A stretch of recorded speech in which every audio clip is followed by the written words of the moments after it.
Now I will proceed to recite today's important transmission of the Lotus Sutra, a sacred text.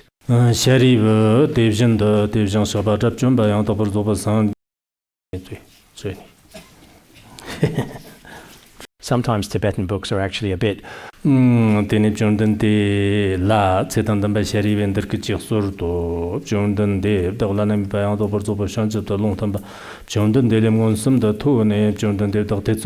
Mamchi bakir de somnya dang char kir to chondan de kang da wanda number kira stong ni gya po ngon jundun de ji lobi salap ko de kelon kang da ndo stiwa dang ga dang na dang chwa le yang da ban da wa yong sam ning len de bim tar de ba ning len de ba yang da ba la jura den ni chundere bim tar de ba yin o ji dir ke tam sha de Jesus Tambanda Jondan de Lobadam Lobe Gelonda, Tavadam, John Artavadam, Jigbertavi, Tamchid number Tavi, Jondan de Ginyan to Nitombo, the Tamchitan, Damian Lendi Salanis to Nimbergiba, the Turmun Matu Bachun, the Tavan, Jondan de Letune, Tesum, Sarvatine, Jondan de Chinijan, Kurajibotela, Tesum Mamchiba, Somni Mamchibra, Neberger, Gerlon, the Toba service, like the Jondan de Lover of Gastarva. Kusar doksura dirkijik suradan jondun deji sedandan ba shariwa landar kachib kapsar to shariwa semchin muba tata badang sambadang kam tata bar namji sambam kene devjang shaba rajabchun bayang dagbar zoba san diendartar natsu ngumbar jibadang ridiyadang zhiyadang huayadang amugbadang ngibi tsigdang tablam kibar nambar natsu ji churtondo lanami bayang dagbar zoba shanchib dundule zamde chu ta chu tamba tamchi ji shanchib senhui tagbanda le yang dagbar zido jingi kyolab tamba zamba mayin nama shariwa gunjang de la dibra tambi shirda kyolab hui tambar shawo di jishijena kiewam keba lalanar maybe ton la hui shibran jirvi shiro kiewam keba lalan maybe ton la hui shibran jirvi shiro shariwa ndartar de hui na zhungam zhungkiram zhungdar nam zhung sam yirnkur ram yarbu pupchang korwa la ji la kyamdar gatbun kokba tugba di yongse dogo de chemba chigbo nur chewa longkyu chewa jing de la de kangba yam tojang yangba zigbe nang rang de logomba na jamba da zhogchab gyabchak chikam ni samak sammam jegam rngir go ne go chigbar jig yote seg yogba kyamar nam jang jamba kawi tsawa rwa sigba dang gur jang nar gogbar gyervi kangba de olowar de me pongbo chembo ngu tamche de kanne rabdan barbar kiran kiwe de la yang kigar ngagam kigab jegam kigar nishi mangbo jig yote de kiwe de na kangba de nim chongwar geram shariwa de na kiwe di dag kangba la me pongbo chembo kanne barbar tong de ngang chagne sem magawar kirar de ndartarte me pongbo chembo di maragbar matsigbar de baram nyarda kembaran di gurabda gur shongten runi mocha dag shibajon nanda dag kim barwanda ne tsib motaksit la gajam gawra sho ba de kim de ne tsibr matsurwa mashiba margba martogne ndartar da mi pongbo chembo shindo donte dingir gi pongbo chembo rigya magawra shete dingir da ya yalla manzamba dam chong churm jongwa ya yalla shwa merkedo nyamdo semso shariwa kiwate ya stop danjan lagtub chewa yente ndartar te dagtub danjan lagtub yotna dagki keganda dag tamchig chigdo dine Pambarlande Kerala Kimne Kim Shungo Nyamdo Sambata Di Yang Yanda Nyamdo Samde Kambanda Nargurchig Yolar Go Deyang Togo Jonan Dadak Yang Yo Yang Gola Shibar Keren Timberin Jeragon Te Deda Me Pombo Chimbondale Sir Mayimbar Nyomumbar Jeraki Deda Jano Nyamda Tedr Samne Jonan Tedalak Me Ba Kim Dala Me Pombo Chimbo Barbar Jerate Ndra Tamchen Me Pombo Chimbondale Tsune Sir Mayimba Nyomon nyurdo gongo jon keda tsur sho shirim jong sha terter pambaran do perkiwe di terke jibgo adam jon teda di men barwan do sta ko jiji ji machine me magavar mashid badam manjig marchagan jigber majir de sem shirim jong do mabtab jang marig de mashi de gjanda na teda dam chanjang shibshir jigde pala stago de jibshir jena de dang dar tar de shiber kirwi shuro de ne yang stiewe de dong do nyam de stiewe de ndo nyam de kimdele mei pombo chimbo barwa de landar da dang jonan de tsir maimber mei pombo chimbo di nyum mumber ngirwa gung ndar tar da talam ke be jonan da kimde ne ndo no nyam ne stiewe de jonan de da qsan ba jibe mubarak ber kirde jonan de da semba na da marte na ba ta ba ta ma ji yimber gavran jerwa la yon do badam zibadam de badam yitto gung na ba ta ma yinna de da jang kumbran gerde de la stiewe de no jonan de da qsan ba jibe ndar ke 도전 개척했지 뭐 Shiva Gavar Jervala Ngumsar Matu Shonwa Kamarni Shira Magavar Jerva Teto Katos Natsu Barnaba Mumbundar Tarte Shangar Tadan Ri Tadan Ritakista Shangsta Chichi Chirtsambatam Zibadam Tibadam Yituguma Teto Tamshin Kirstir Jibi Shirdan E Kambi Shur Guru Goba Kambandani Kid Shirim Chonwalar Jigde Shokchik Tang E Kid Jak Sundo Batela Jimriti Tetak Kijam Shirim Nird Jigde Shokchik Shibadam Jona Teta Dobadam, Zibadam, Dubadam, Yutugumadam, Kevin Dobachir Tower, Sambarnamgi, Mount Tunim, Jorin Jerva, Combatin, Stimur Shavatan, Gavrashavishirdam, near the corner Tunji, some name, Tadambi Wanga, Chigla, Chig, Dobamiber Sirna, TV, Jan Sernaji, Lich, Chigla, Chig, of Dogjan, Gigde, Chila, Dogjan, Gigde, Kim Barvati, Mir, Shirtunde, Tondo, Dene, Kevati, Yamshiba, Tetala, Dejan, Lagbaran Tombam, Tone. Jiguba, Meperjeriba, the Congo, Hong Sala, Meper and the Hong Sala Meper and the Galana Ramar, Arcade, Mian Mecham, Jabadam, Jarane, Jiba Meper Tuber, Jertate in Shibatita, Patti, the Baterim, Donated Shambad under Kati, Yaver Simur Jibar, Namba Mombo, Gavrira, Tetaki, in the Stati, Shangar, Stadan, Rai, Stadan, Rataki, Sta, Dagachala, Surjir, me badan, Sheriff, Dikeveti, Daka, Namla, Long Startum, Jukshan, Todan, Damba, Langa, Sta, Gente, Rumbuchi, Snardan Jamshido, Lobadan, Damba, Yerki, Javarap, Jean Adam, Tojan, Dambadan, Rumbuchi, Wumser, Matushon with Genji. Rumbuji, Travim Zibadan, Metokam Travim Zibadan, Shamrjistan, Tangwa, Rip Juice, Tarjiga Yobadan, Jeftin, Marbo Nis, Jerbadan, Jeftin, Marbo Nis, Jeftin, Nis, Jerbadan, Alanka, Potakar Sindam Yobadan, Jibat, Vadan, Damberti, Mambo Zona, de Alan Stoptan, Danjan, Longjandam, Yobadan, Katum, Tumbar, number Nazogi, Alanga, Shansta, Shibar, Namla, Religion, Sheriff, Matela, Tetrishito, Norochia, and Womzo, Mavi, Tester and the Yamda Semte, Dr. Shibati, Namla, Jumbangam Babjende, Dala Chu, Jigusha, Yammo, D. Chief Yam, the Chief Jena, Jonan, the Kanjam, Daniti, Verte, Tamchek, Dala, Dijan, Yutuguma, Dalayan, Jumba Chimbo, and the Tower of Yot, now Daki, Jon, and the Tamchilla. Tamchilla, number of Samgi, number of Sambo, Dakjan, Wamzut, Mungal, Daka Simpson, Tamchilla, Jumba Chimbo, the Java Jena, Daka Vernam Lion, Star Mujan, Bishiro, Tse, John the Tetrajan, Jumba Chimbo, Tetrajan, June, Wumser, Matushon, Toper, Ne, Sherry, the Chifnam, the Tiveti, John the Tetraland, Termundu, Jumba, Nabasum, Stanla, she, Tamchik, Jumba Chimbo, Jen, Te, John de Jumba. Labo Chivin near Zunder Meber Mengerum, Sherry Axorva, Jonathan de Theatre Malazzo, Devon Shapa Theatre Malazzo, Stivit in Derter, Tablam Cable, Shipate, Nala Kimbarate Nation, Structure, Tislata T.G. Stivity, Showum Shiba Malazzo, Tichilata Zen of Jonathan de Takalito Baniti, Semo, Giba Tamchi, Toba Larte, Derter Jonathan de Stivity, Tir Jonathan, Starchig Masterva. Starchig master the Lagam Jonathan de Kivet and a ship chipper Mabio do, Tichlat Zen of Jonathan de Kivet and a to Tomane tablam kebejon te dag gerdnger bombo chimbole taror yu nyamdo sambi flatter namchang di kyang jewede shubm chi ba malag na jewede dagla wamzut mambo kyang chi la weyang degbro samne lagsan dombar pumdo tumba jomba da jomba chimbo tsarwa tar mugyang chentserde jomden de jewede shub mamchi ba lagso terke ji sora da jomden de gi tsedan da ba shari walan derke ji kap tsar do shari wa lagso te devjan da chirtar me ba devjan no La sola, excellent, good.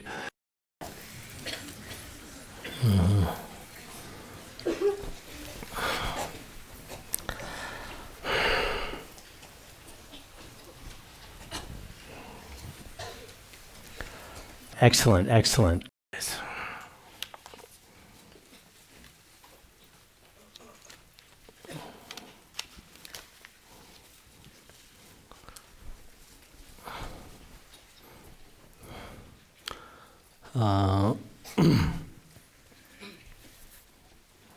When the opportune time eventually arrives for our profound Lotus Sutra, if you are able to listen to the entire sacred transmission in person, absorbing every detail, then at the very end, someday, I truly believe the magnificent Lotus Sutra will also be fully and comprehensively taught. At that particular time, there should be an official certificate for hearing the Dharma, or something quite similar to that. By then, perhaps we'll carefully see how we effectively handle the comprehensive statistics on our side. We'll carefully keep proper track of those who have completed this important transmission and listen to the teachings in full completely. I think right now, of course, we're still laying the solid foundation for this precious project. There are still many important chapters left remaining, but in any case, I sincerely hope you all listen to the transmission attentively. This includes both the Tibetan transmission and the entire explanation in Chinese. I'll also try my best to finish each session within a little over an hour, at most an hour and a half. If some of you are especially busy with work and really can't manage the recitations before and after, then just listen to the main part in the middle. If all the necessary conditions are present, let's all do the recitations together, both before and after, as a group practice, because usually it's a little over 2 hours in the evening. Actually, for each and every individual person, if you have free time, many people can probably make it. If you don't have free time, of course, everyone has their own things to do. Personally, I truly believe that listening to the profound teachings of the Lotus Sutra at this particular time, for each and every one of you personally, should undoubtedly bring a significant amount of meaning and considerable merit into your life. Furthermore, it is now incredibly convenient for us to access and listen to these sacred teachings online. If we were to actually gather in one single place, I'm afraid it simply would not be realistic at all. So, when we are presented with such incredibly convenient conditions, we should all truly cherish this precious opportunity. For such a profoundly deep Dharma, we definitely need to put in considerable effort. If we don't make the effort, perhaps, if we only listen to 1 or 2 sessions, of course, that's relatively easy. I also put in a lot of effort and made a firm decision to teach this Dharma. No matter what happens, I'm truly determined, unless I am no longer in this world, to finish teaching it. This is the resolve I've made. So I truly hope that when you attend these classes, looking at the entire process from the very beginning until this present moment, it has been quite good and truly satisfactory overall. Both the discipline maintained in the classroom and the number of people attending online and in person have hardly changed.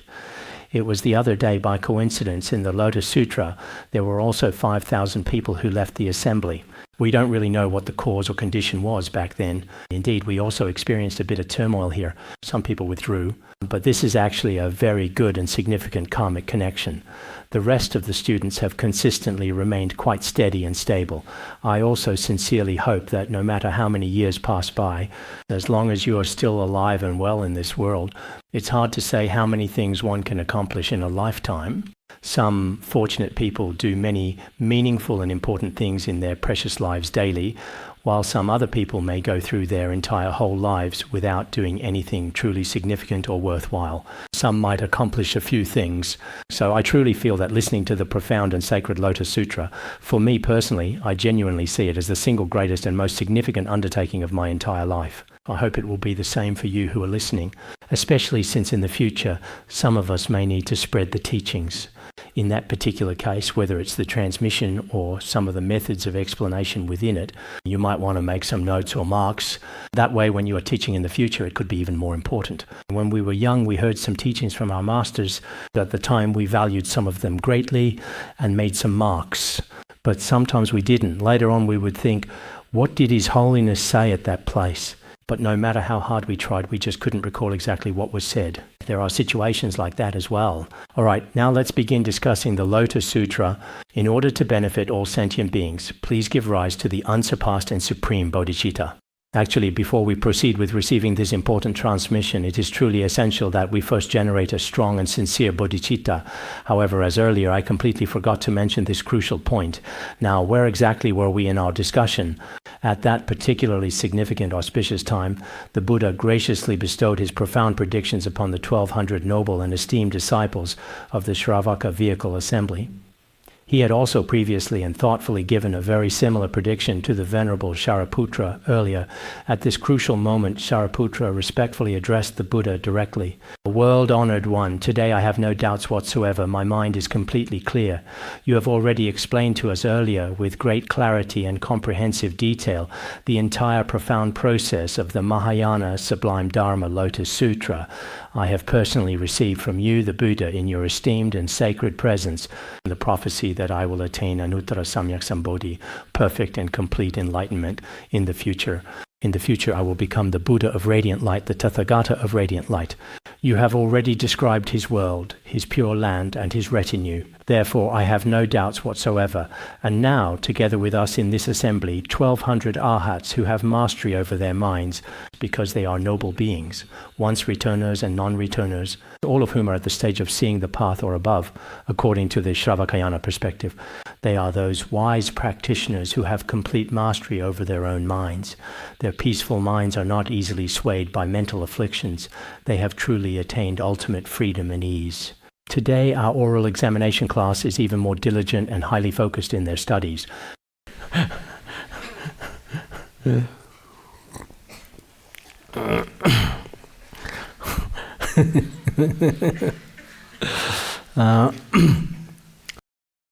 These noble and enlightened beings, these true masters of their own minds, have indeed received your profound blessings, O Buddha. In the past, they diligently abided in the stage of learners, continuously striving for deeper understanding. Buddha, you have consistently and compassionately taught and guided these noble beings throughout their spiritual journeys.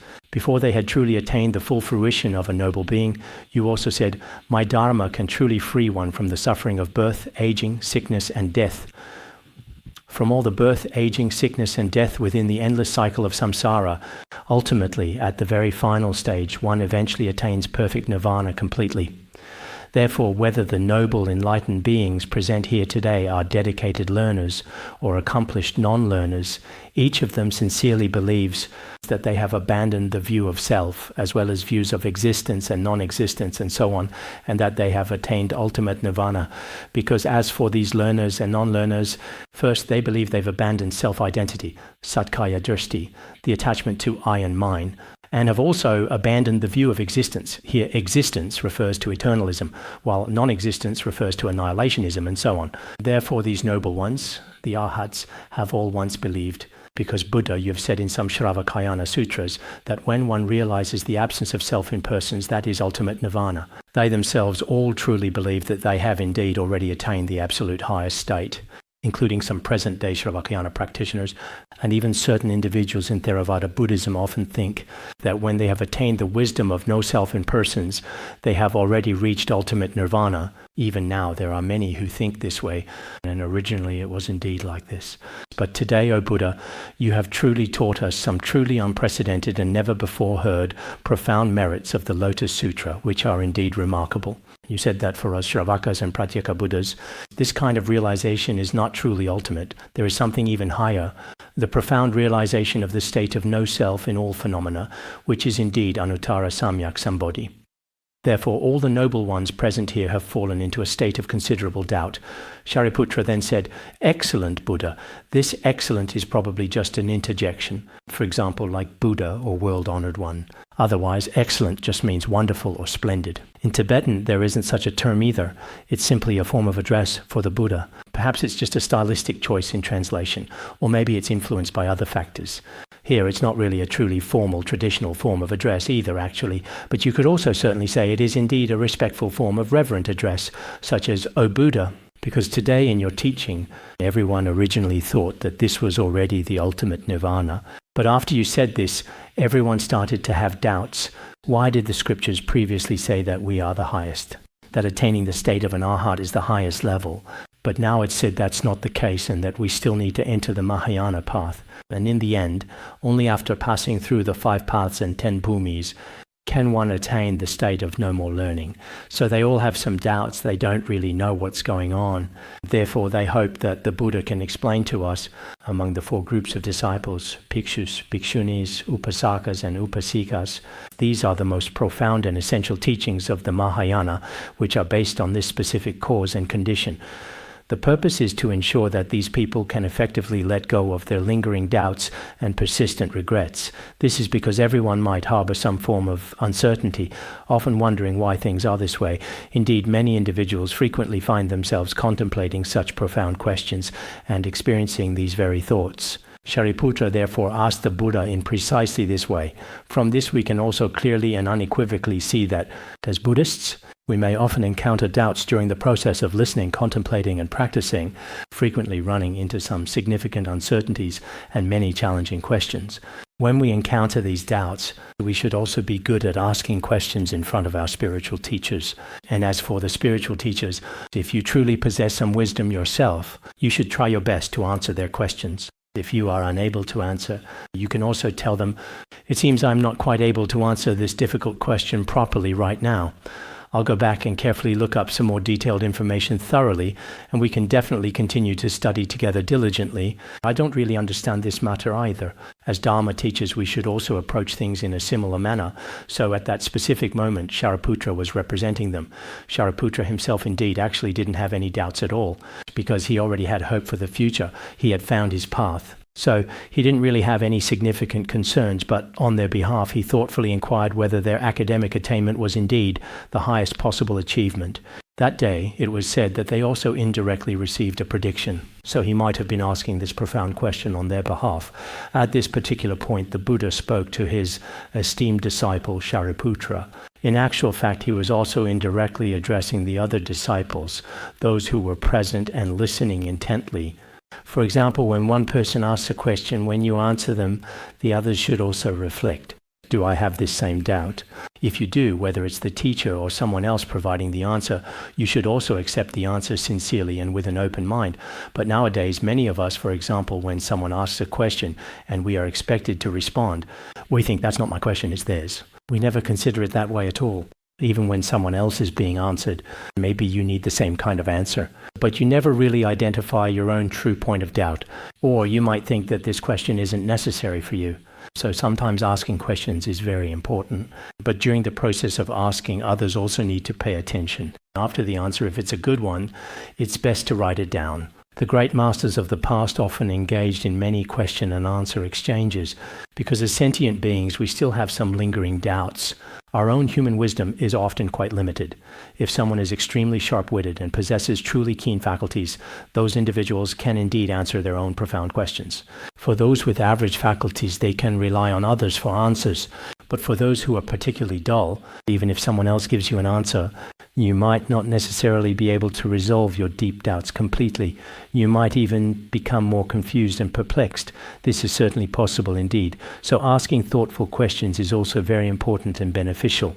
The Buddha gently told Shariputra, Didn't I already tell you before that in fact all the Buddhas, with their profound and boundless wisdom, are fully and completely aware of the diverse and varied faculties of all different sentient beings? This crucial point is also explicitly and clearly mentioned in the sacred Tibetan language, further emphasizing its significance that all Buddhas have a truly complete understanding of everything, of each sentient being's faculties, inclinations, and dispositions. The reason they have this understanding is that, according to their individual inclinations, they utilize various causes and conditions, diverse analogies and different words, as well as various skillful means and methods, all to help them fully understand the profound principle of anuttara samyak sambodhi. Subsequently, the Buddha carefully explains and thoughtfully answers each and every one individually. Or to put it another way, you could say it like this. Didn't I already say before that all Buddhas, because sentient beings have different faculties, help them attain anuttara samyak sambodhi by carefully and extensively using various causes and conditions, insightful analogies and profound words? I have already diligently taught a diverse array of different dharma gates. In fact, all that has been carefully said and thoroughly explained is ultimately intended to genuinely help these sentient beings. First, temporarily dispel some doubts and help them understand this dharma meaning, and then, for the express purpose of teaching and truly transforming bodhisattvas, so Shariputra, as for all of you, today I can, since you all, I am able to impart this profound wisdom. I have already said what needed to be said earlier. Did you not listen carefully? Were you dozing off at the time? But today I will still use analogies to explain it to you. Otherwise, as Śrāvakas, even after my explanations, you still don't fully grasp it. So I just have no choice but to use analogies to explain it to you. Next, I will carefully use a clear analogy to thoroughly illustrate the important principle mentioned earlier above. Why, in the ultimate profound sense, must one necessarily enter the one vehicle path eventually? If I use an analogy to explain, then all those who are wise can only truly understand the meaning by relying on analogies. Actually, regarding the analogy here, next we will discuss how the three realms are like a burning house, and also the three magnificent great carts specifically, the powerful ox cart, the swift deer cart, and the humble goat cart. Using the detailed analogy of the three great carts carefully, I will clearly explain to them one by one systematically. Speaking of such analogies, in our current terms, they are like cases or examples. Using a case to illustrate is still very important, because every sentient being has a different capacity. Sometimes, even though the Dharma principle is very straightforward and quite simple, but for some sentient beings it is indeed very difficult to comprehend. Previously, in the Nagasena Bhikshu Sutra, there was also indeed, in fact, this is a dialogue that occurred between the Venerable Bhikshu Nagasena and a king. At that particular time, a king posed a question to Bhikshu Nagasena, saying, "You assert that the Buddha is all-knowing and possesses the profound ability to understand the inherent capacities of all sentient beings."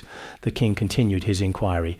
If that is indeed the case, why does he not teach all of the Dharma to them at once, imparting the complete teaching simultaneously? Then the wise Bhikshu Nagasena respectfully asked the great king, "In your vast country, are there any highly skilled, experienced doctors available?" He replied confidently, "Yes, there are many indeed."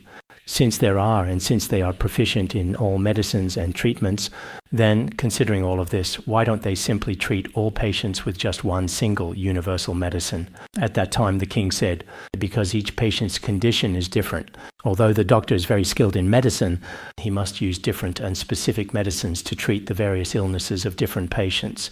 He cannot simply prescribe just one single medicine for everyone at once. Nor is it possible to cure all diseases at once, or indeed. Then Bhikshu Nagasena said, in the same way, although the Buddha knows that sentient beings have different capacities because of the differences in their capacities, when he wants to counteract the afflictions of each sentient being, he also needs to prescribe the right remedy for each case. It's not enough to just teach one Dharma and be done with it.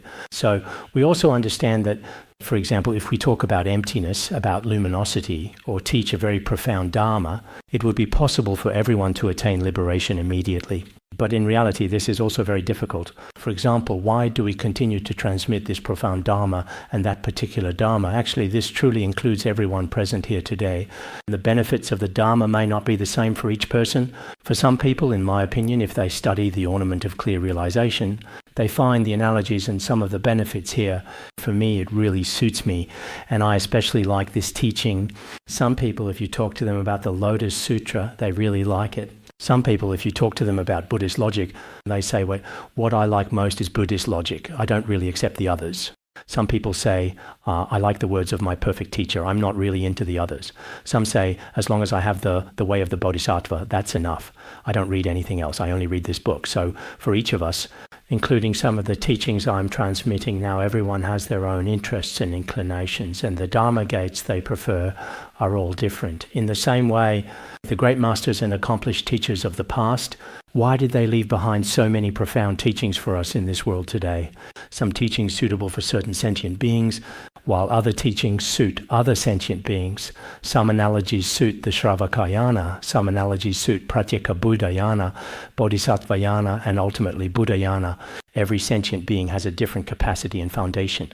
Sometimes during the process of studying the Dharma, when it seems that our own capacity does not quite match, there is absolutely no need to maliciously slander with a mind filled with anger, or to unfairly disparage in any other harmful ways, because what may not be suitable for me might actually be very suitable and highly appropriate for someone else entirely.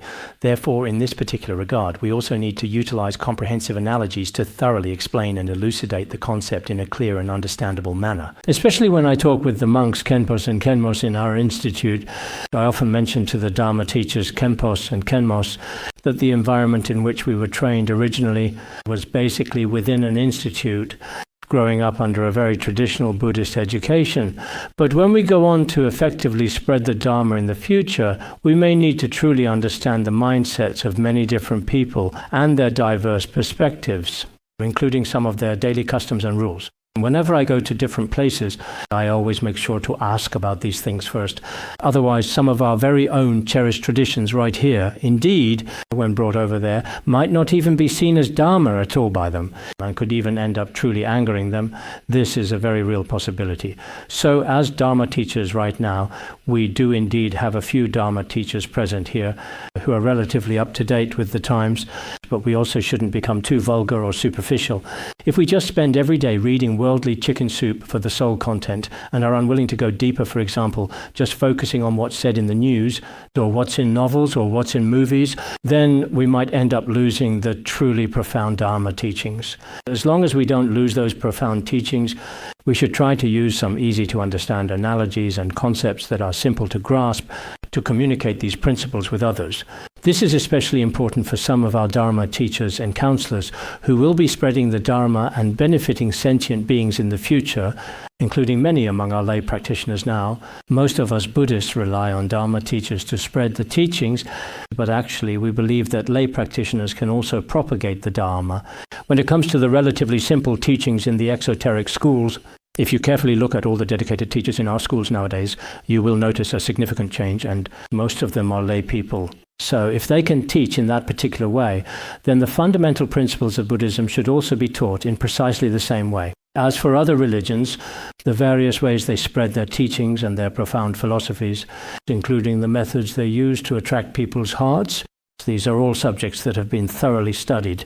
Many of us who are devout Buddhists are always deeply focused, and if we remain consistently focused and dedicated in this manner, perhaps within the relatively small and intimate circle of the Buddhist community, he is indeed very well known and highly regarded. Last year there was a very famous Khenpo in our institute, and he was quite accomplished in the 5 great treatises. But when it came to interacting with some high-ranking officials in the secular world, including when discussing future management of our institute, he would frequently talk about dedicated practitioners, devoted Vajra disciples, and the severe faults of breaking sacred vows and commitments. The other party simply doesn't understand what breaking vows means. So sometimes we truly and deeply need to know what kind of individual or person we are speaking to when we communicate. The treatise on the modes of being wisely states, especially for the significant and major laws and regulations of great nations, having broad knowledge and extensive experience is also absolutely essential. This particular sentence is indeed very important. Mipham Rinpoche said, especially he first mentioned that it's very important for us to truly understand the profound principles of cause and effect, especially the major laws and regulations of great nations are crucial. The rules and regulations of large countries and major political systems, especially the major important laws and comprehensive regulations of great powerful nations.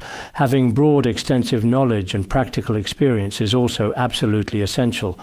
big significant things, such as a country's political trends and complex economic tendencies, including the general direction of news media and shifting public opinion, changes in people's hearts and global turmoil, as well as the latest news and popular entertainment that people are very much concerned about in today's world.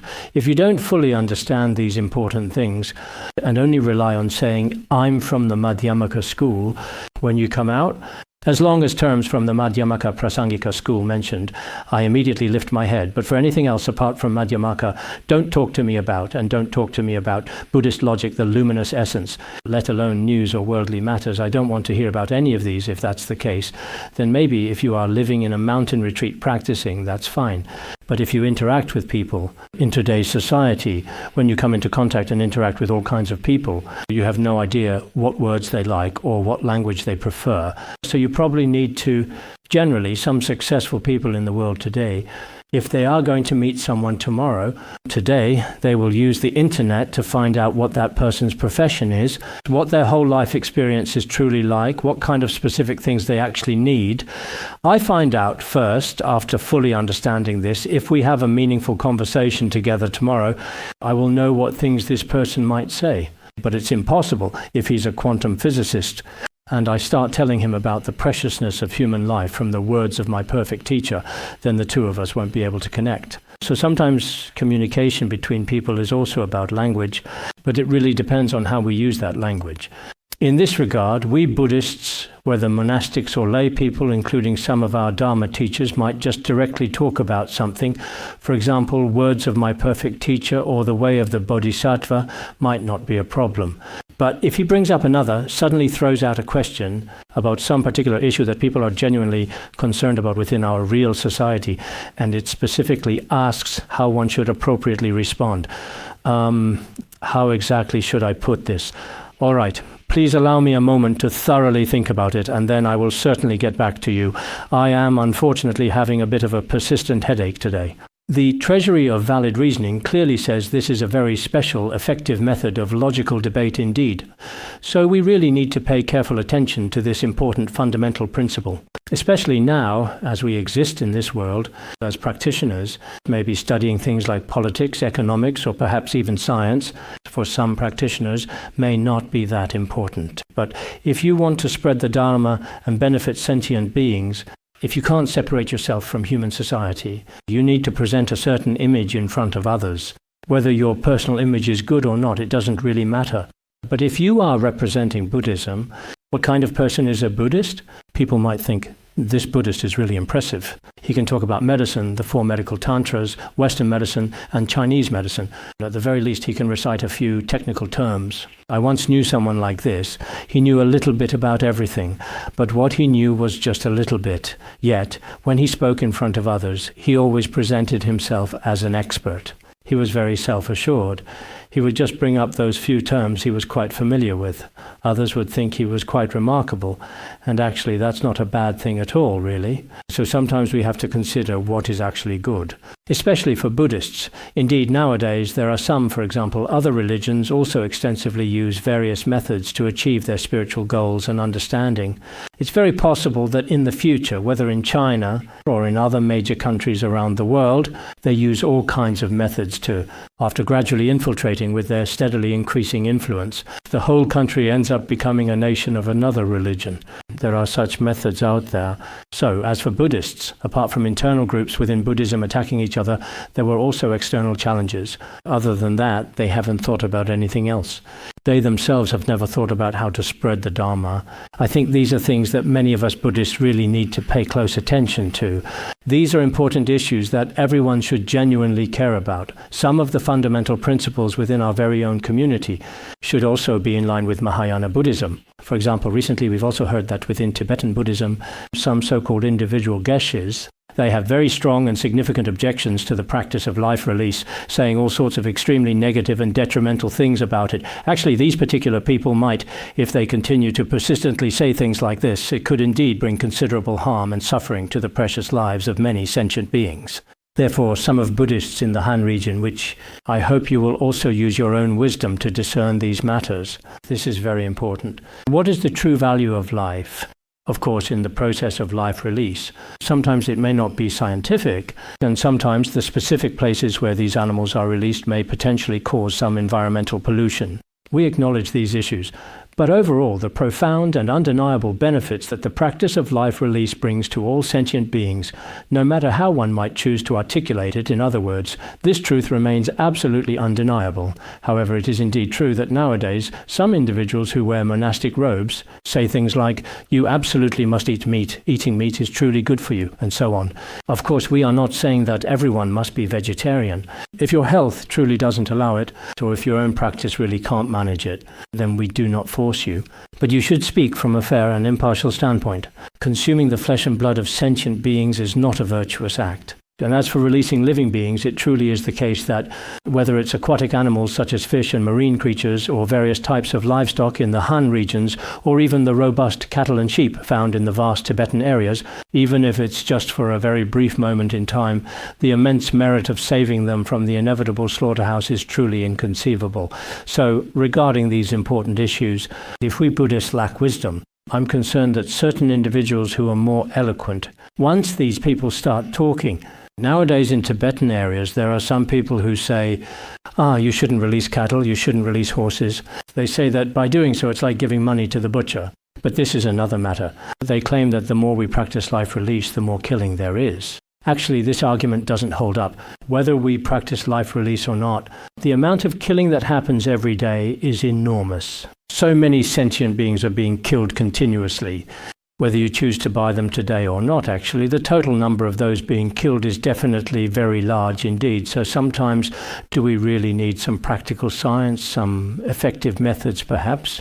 Yes, that's necessary. But if we use this reason to deny all of these things entirely, there are some people who do nowadays. If I don't like life release, then any bad behavior or negative aspects related to life release, I gather them and tell others. When they talk, they never mention merits, only negative things. Then unwise people hear this and think, wow, that makes sense. I shouldn't participate in life release anymore.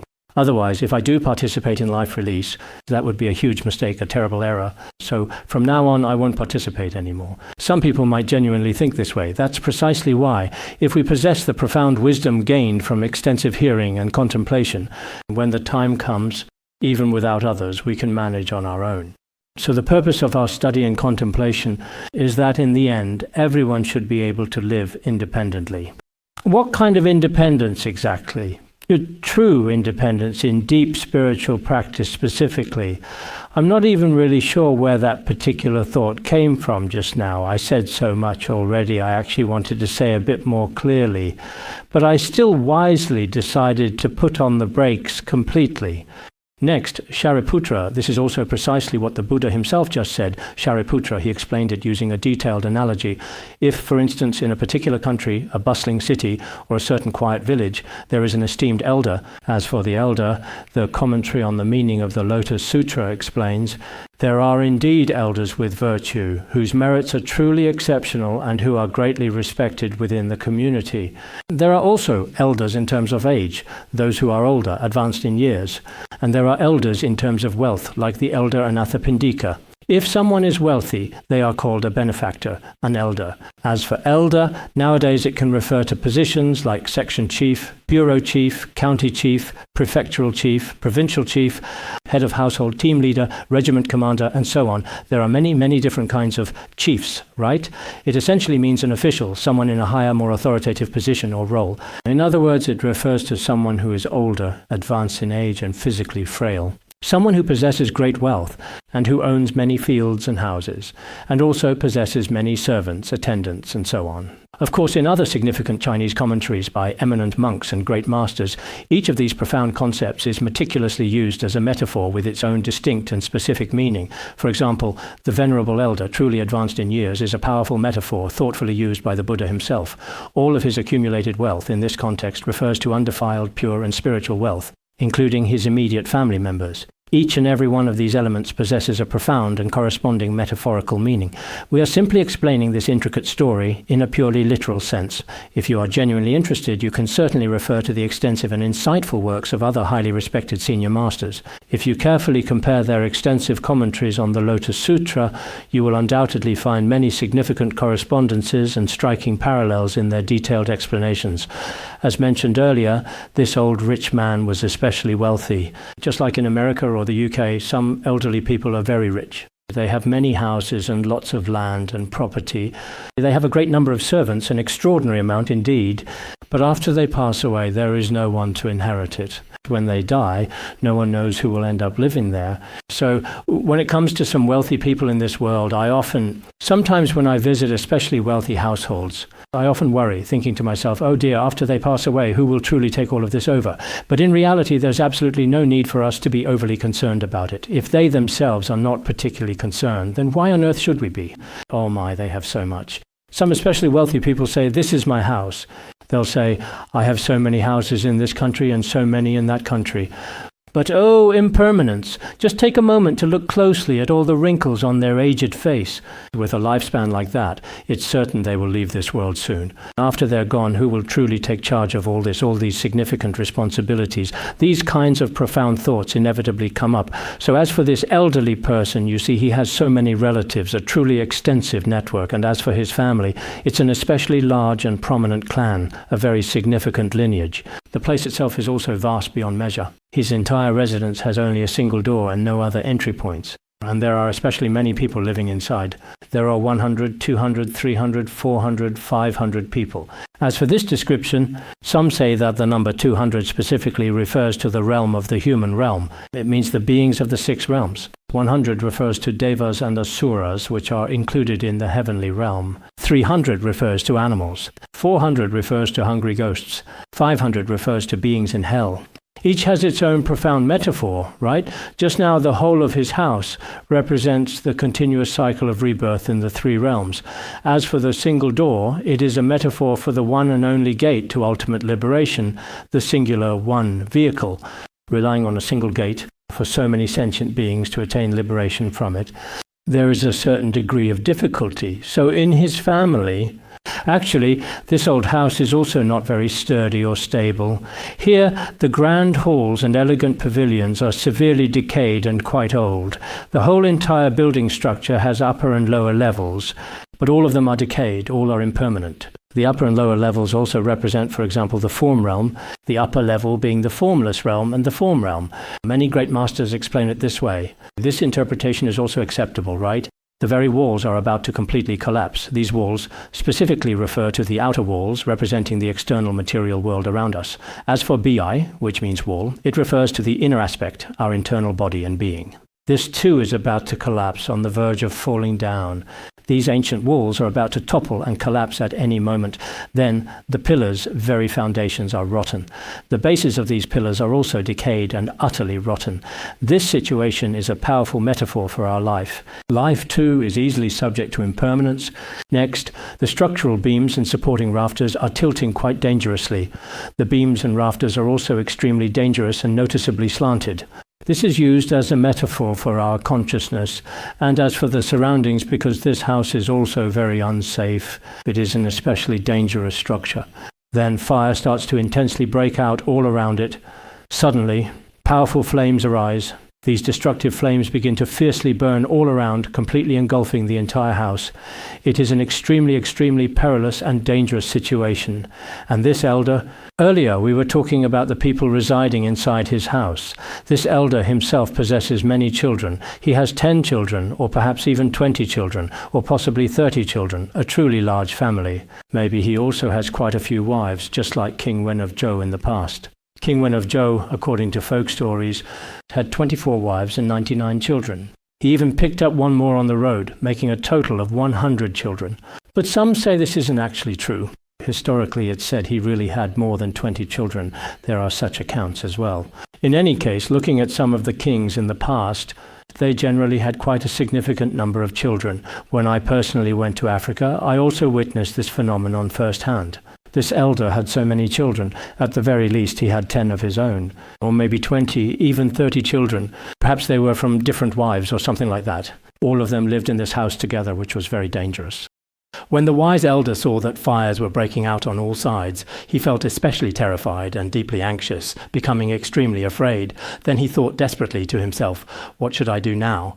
Even though I am currently trapped inside this intensely burning house, I am quite confident that I can escape safely on my own.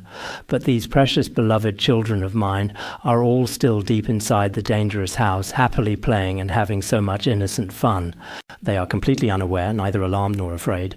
They haven't noticed anything at all, and they don't know the danger of the fire, nor are they frightened or scared."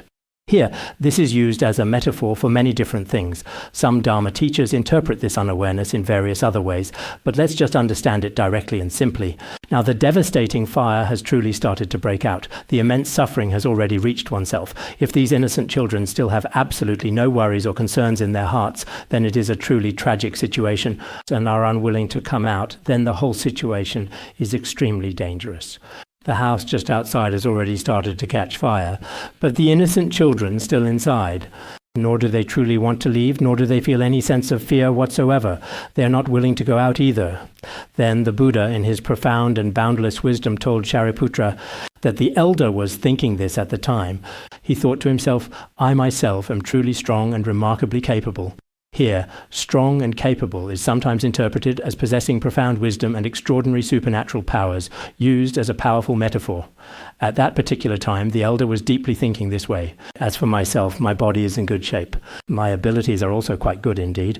If I rely on my protective robe, or perhaps on a sturdy table or a solid bench, then I can definitely leave this dangerous house safely now." Here, the word robe seems to clearly refer to relying on certain specific things, according to some ancient scholarly commentaries from traditional China. It means covering one's head and wrapping oneself with some clothes, and then relying on some tables or benches. The tables and benches found here are quite similar to our modern-day stools and tables. It appears that relying on some essential pieces of furniture, perhaps he carefully took some valuable furniture and a selection of his personal clothes with him, and he sneaked out by himself. In this way, I should easily have no problem getting out on my own quite. It seems in some Chinese explanations this is interpreted, but what I saw in the Tibetan version, that old man thought to himself, "I am strong and capable. If I were to gather all these precious children together and gently hold them in my loving arms, and then rush out with them all at once at the same time, it might indeed be quite possible too." At that particular time, he harbored two significant doubts within his mind. Here, robe does not necessarily mean taking all the children, but rather a symbolic representation, because he was more truly concerned about his very own children. An elderly guy, burdened with the responsibility of 30 children, finds himself in a precarious, perilous situation.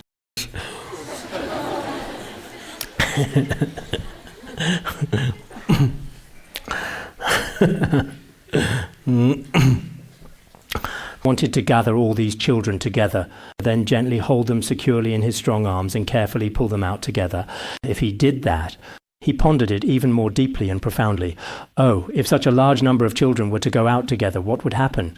Didn't I just say earlier that this house only has one door? And this particular door is exceedingly narrow, quite small indeed, and these young children are both incredibly naive and utterly inexperienced. They are especially playful, so as a result there's no way for them to go out together. According to the Tibetan explanation, it's like this. If we go by the Chinese explanation, if I rely on my clothes or the strength of some very certain piece of furniture or something similar to that, I can get out by myself, but the house only has one single door. It seems that if we try to explain it in this particular way, it's a little bit strange. Maybe the Tibetan method of explanation is a bit more suitable? Because if he truly wants to save all the innocent children, there's only one narrow door available, so it's very difficult indeed. And these young children are also quite naive and genuinely unwilling to go out from their current situation. In this particular way, perhaps the connection between the various parts involved is a little bit smoother and more seamless. Take a look yourselves and see how it's explained. You can also use your own wisdom and compare it with the profound and insightful explanations offered by other great masters of the past and present. If that is indeed the unfortunate case, they will most certainly and inevitably fall into the consuming fire and be utterly burned and destroyed. So I should tell these young children about the urgent and immediate danger they are currently facing right now, at this very moment in time. If they don't immediately get out of this dangerous old wooden house quickly and safely right now, the entire massive house structure will very soon be completely on fire everywhere around them. If the children do not get out immediately, then there will be serious consequences. Then the raging fire will most definitely reach them, and it will be extremely dangerous for their safety and well-being. I should definitely tell them this. This is precisely what he pondered to himself. He had just said, if I were to carry them all out together, that could potentially work too. But then he thoughtfully considered that might prove to be a bit difficult. The young children are also quite mischievous and truly love to play around and have fun. In that case, it might not be very safe for them to get out, so it's just better if I simply tell them instead. You need to get out quickly. Otherwise, if you don't leave here immediately, the intense spreading fire will definitely burn us all completely, and it will be extremely dangerous indeed. I should just tell them the real serious situation directly and honestly now. That's exactly what he was thinking at the time. After carefully thinking this through completely, he spoke urgently and told the frightened children, "Hurry and come out with me right now. Otherwise, with such a big, dangerous fire spreading outside." The compassionate father spoke to them with great tenderness, using very skillful and carefully chosen words. However, all these young children were especially fond of playing inside the comfortable confines of their house. Actually, we ordinary beings are just like this. We are especially playful within the cycle of samsara. We truly have absolutely no idea about the profound fears that might await us in future cycles of rebirth. That's why we refuse to believe and accept it.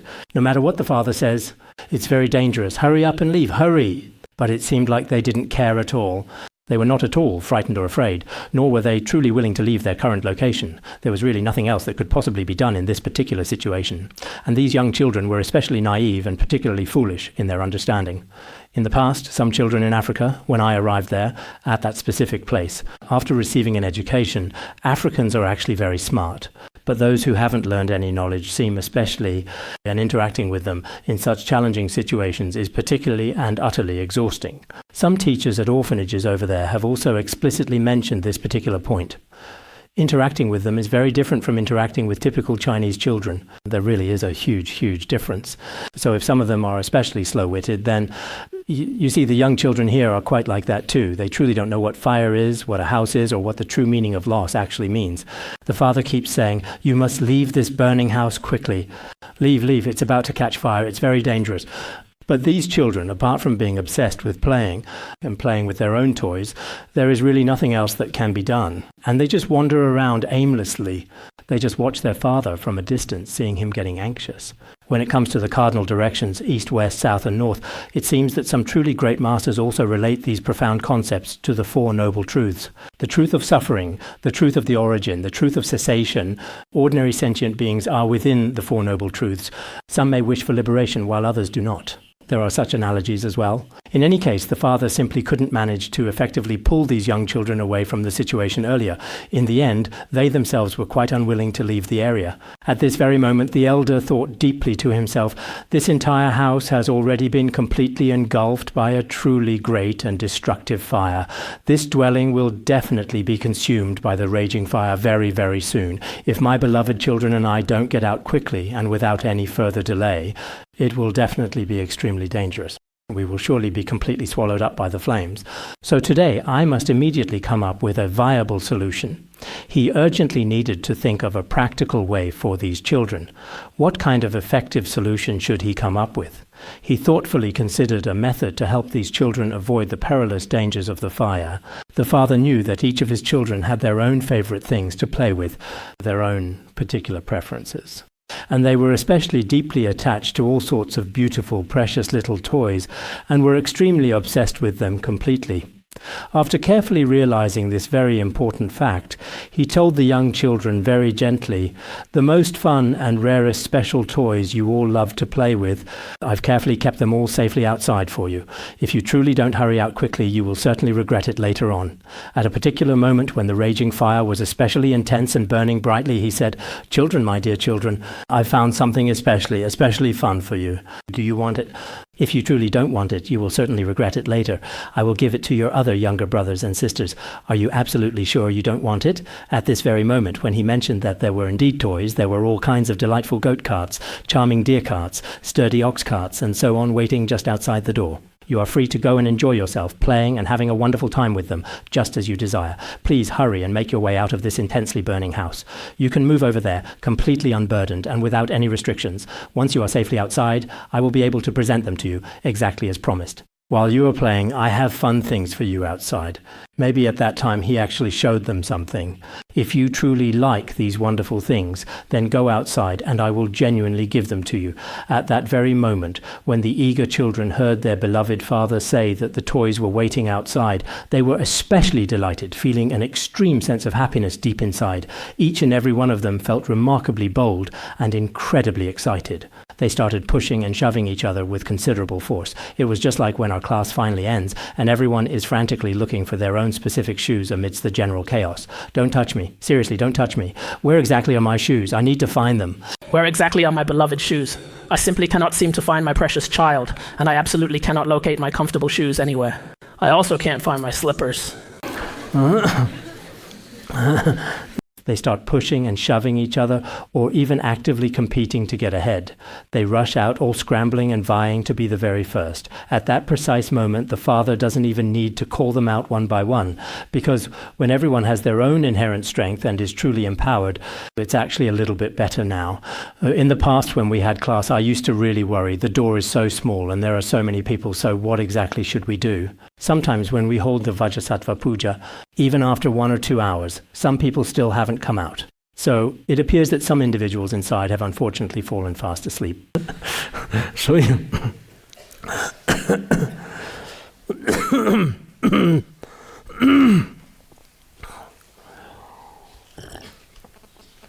Today, we will thoroughly go over the literal meaning for everyone present. However, it is important to note that in some specific places, the literal meaning can indeed be a bit challenging and hard to fully understand. Despite this potential difficulty, I will still carefully explain it to everyone. At this crucial point, the elder observes with great relief that the children have safely come out. They are comfortably sitting in a wide open area, precisely at a crossroads. It is essentially like a busy intersection. Here, the number 4 also profoundly represents the 4 noble truths. It carries that significant spiritual meaning as well. There is absolutely no danger or obstacle whatsoever. He feels completely at ease, truly joyful, and extremely happy and content. At this moment, the children say to their father, "Father, didn't you just tell us there would be truly wonderful toys indeed? Like goat carts, ox carts, and deer carts? Now please give them to us quickly. We've already come out." Children are always like this. From the Vimalakirti Sutra. First, one must skillfully use desire as a hook to gently lead them, then guide them into the Buddha's path. So sometimes, out of profound compassion, the Buddha gives sentient beings something like a comforting toy, or points out a clear path for them. For example, we might gently tell someone, "Realizing the profound non-self of persons is truly wonderful. This is indeed the very best." Then, once they've fully reached that significant point, we teach them something even deeper. Take young children who really don't want to go to school, for instance. Parents tell them, after you graduate from kindergarten, you don't need to study. You can go to kindergarten, and then, after finishing kindergarten, after 5th or 6th grade, no more studying.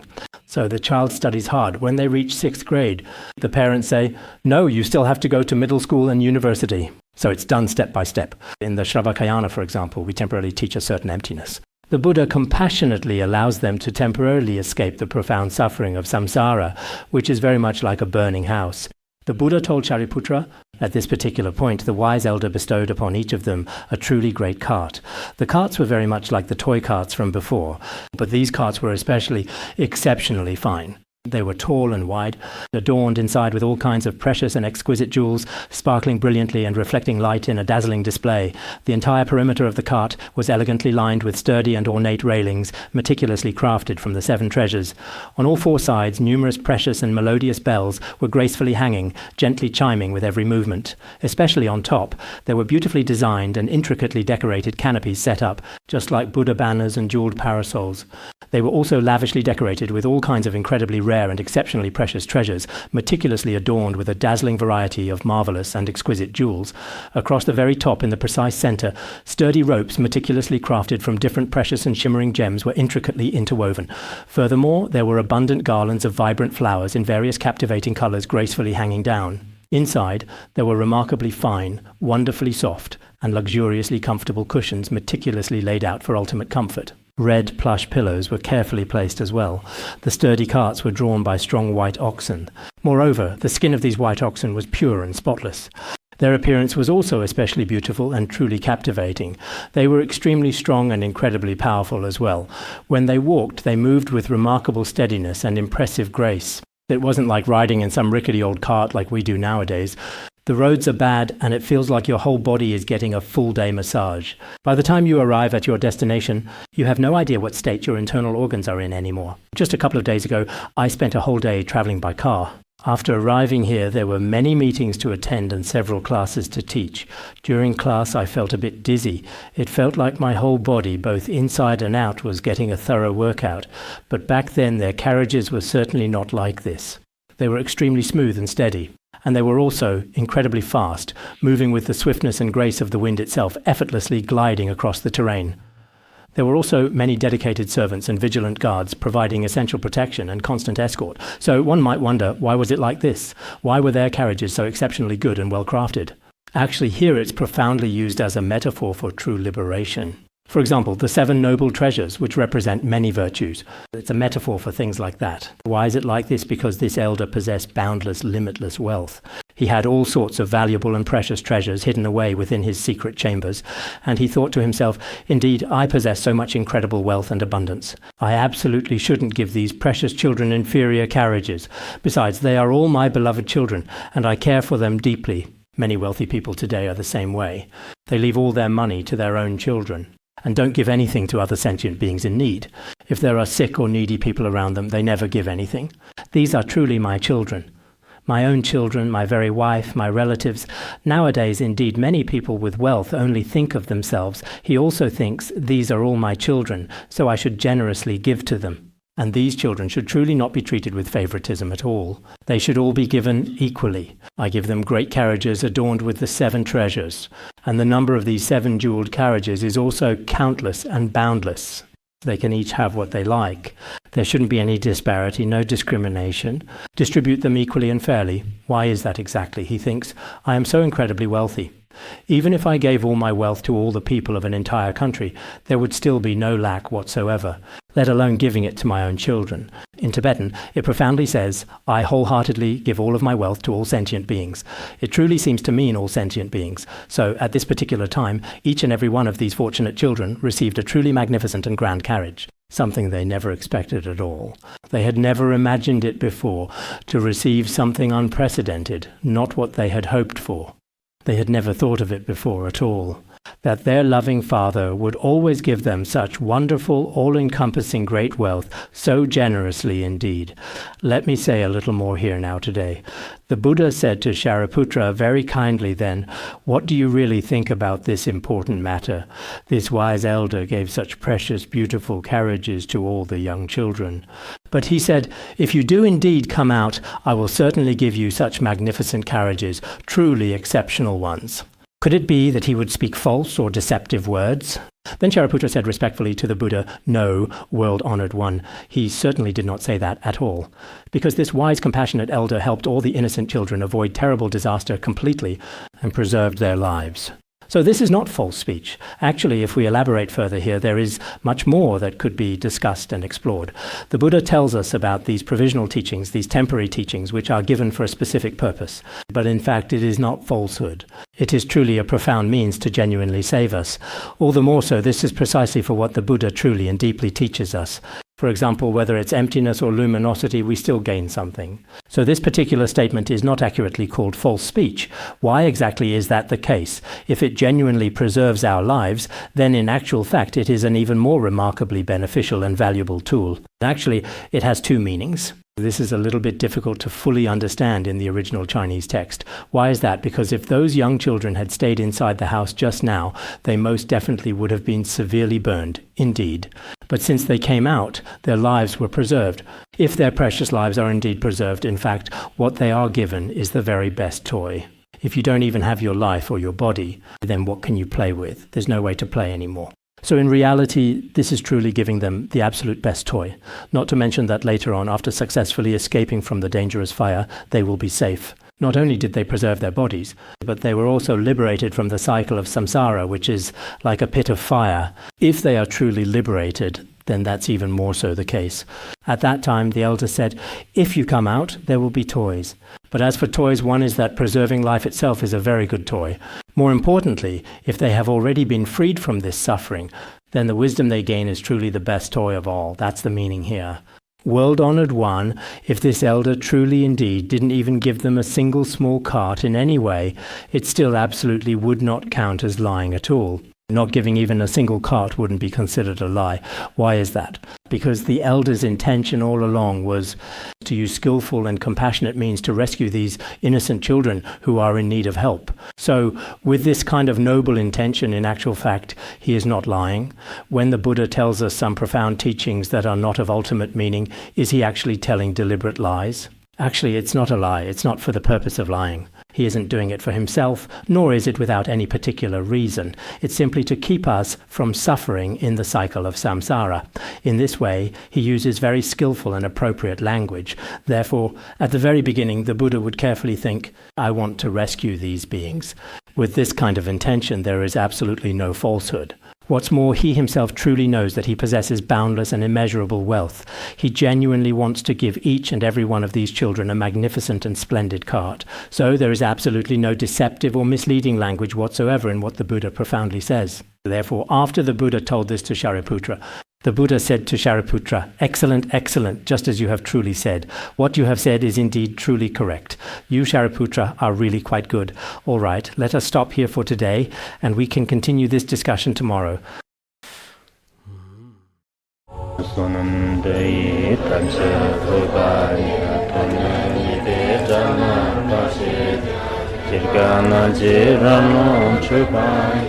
Jupun Sonen Droa Droa Sho Bandangara Badna Sodargye